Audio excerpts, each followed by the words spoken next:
সন্তানের সামনে কয়েকটি কাজ করবেন না। প্রথমত, আপনার সন্তানকে কখনোই প্রয়োজনের অতিরিক্ত কিছু দিবেন না। প্রয়োজনের অতিরিক্ত খাবার দিবেন না, প্রয়োজনের অতিরিক্ত কাপড়-চোপড় দিবেন না, প্রয়োজনের অতিরিক্ত বিলাসিতা দিবেন না।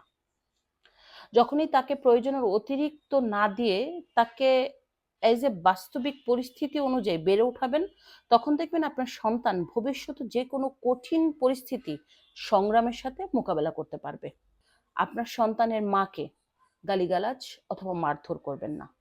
এক্ষেত্রে কিন্তু আপনার সন্তানের ভিতরে প্রচন্ড রকম ভয় সৃষ্টি হবে।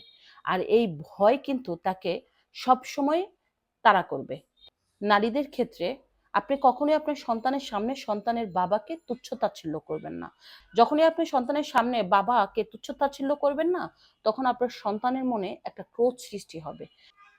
আপনার সন্তানের সামনে আপনার আত্মীয়স্বজন, পাড়া-প্রতিবেশী অথবা যেই হোক তাদের কোনো গীবত করবেন না।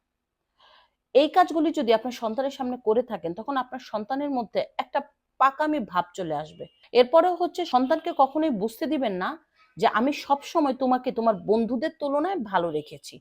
যেমন তোমার বন্ধুর কম দামি ড্রেস আমি বেশি দামি ড্রেস দিয়েছি। তোমার বন্ধুর খেলা করার জন্য কোনো খেলনা নেই, আমি তোমাকে এটা কিনে দিয়েছি। সবকিছুতে যদি এরকম বলেন যে তোমার বন্ধু থেকে তোমাকে বেশি দিয়েছি, তখন আপনার সন্তানের মধ্যে প্রচন্ড রকম অহংকার সৃষ্টি হবে। এরপরে হচ্ছে আপনার সন্তানের সামনে কখনোই বলবেন না যে তুমি অন্যদের তুলনায় খারাপ আছো। যেমন অন্য কেউ ভালো টিফিন নিয়ে যাচ্ছে, আপনি বলছেন না তোমার বাবা এটা করছে না তাই তোমাকে টিফিন দিতে পারছি না।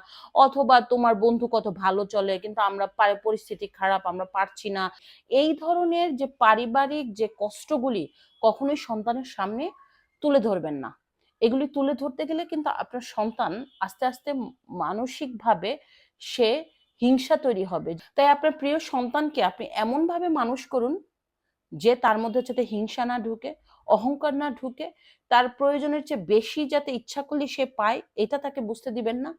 এবং কারো নামে গীবত করবেন না। দেখবেন তাহলে আপনার সন্তান বড় হতে হতে একজন মানুষ তৈরি হবে, বৃত্তবান না। মনে রাখবেন, পৃথিবীতে বৃত্তবানের থেকে মানুষ হওয়া জরুরি। যখন আপনি বৃদ্ধ হবেন, তখন আপনার সন্তান বিত্তবান হলে আপনাকে বৃদ্ধাশ্রমে পাঠায় দিবে। কিন্তু আপনার সন্তানকে যখন আপনি মানুষ করবেন, তখন বৃদ্ধাশ্রমে না। আপনার সন্তান সবসময় আপনাকে সালাম করবে, ভক্তি করবে এবং আপনাকে ভালোবাসবে।